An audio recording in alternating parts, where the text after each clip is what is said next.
So to this video mga palangga, so ito na yung aking na-fix na organizer, yung kitchen organizer sa ngayon. Magluluto naman ang inyong dungkay ng adobong baboy. Ayan po. So tara, samahan niyo po ako at mag-prepare po ako ng aking mga ingredients. So meron po akong bell pepper, white onions, garlic, and ginger. So, ito po yung aking 1 kilo na pork na pina-slice ko na sa palengke. So, ngayon lulutuin ko siya ng adobo. Itong adobo po na ito is 1 kilo, which is worth of I think more than 1 kilo, or I don't know, because the kilo of this pork is 360, which is, I think I paid also this pork is worth of 360, which is I paid also 360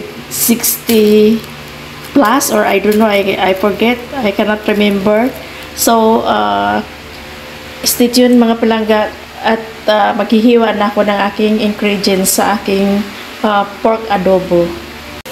So ito na po yung aking ingredients at igisa ko lang po siya.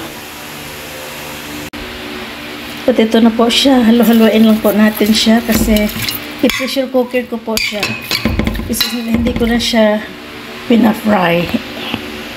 Ayan na po siya, nilagay ko na lahat yung kanya ingredients, pero mamaya ito ilagay ko siya pag lumambot na siya.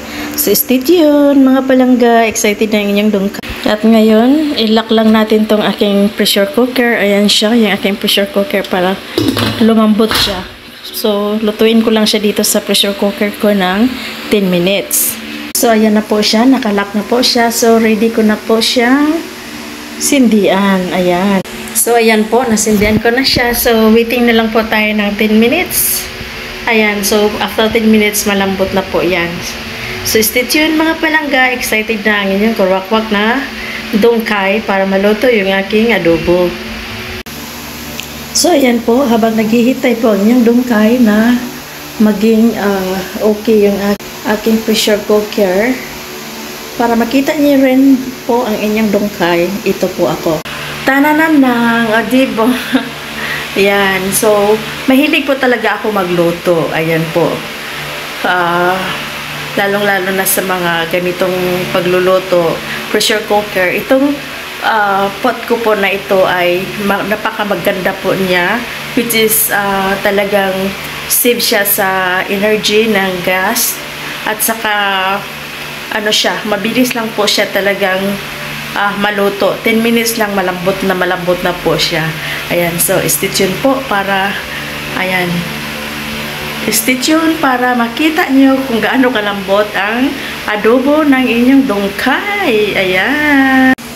So naglaga din po pala ako ng itlog para mayroon pong itlog kasama ang aking adobo. Ayan po. So stay tuned para kainan na po ang inyong dungkay. Ayan po.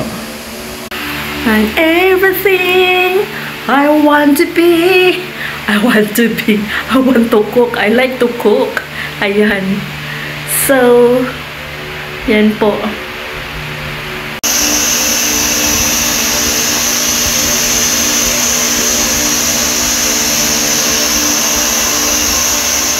So, ayan po.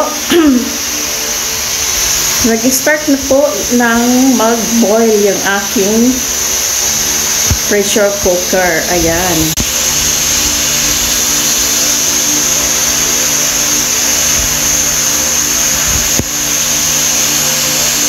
Tanananan! So, ngayon mag-start na ako ng count ng aking how many minutes. So, 10 minutes.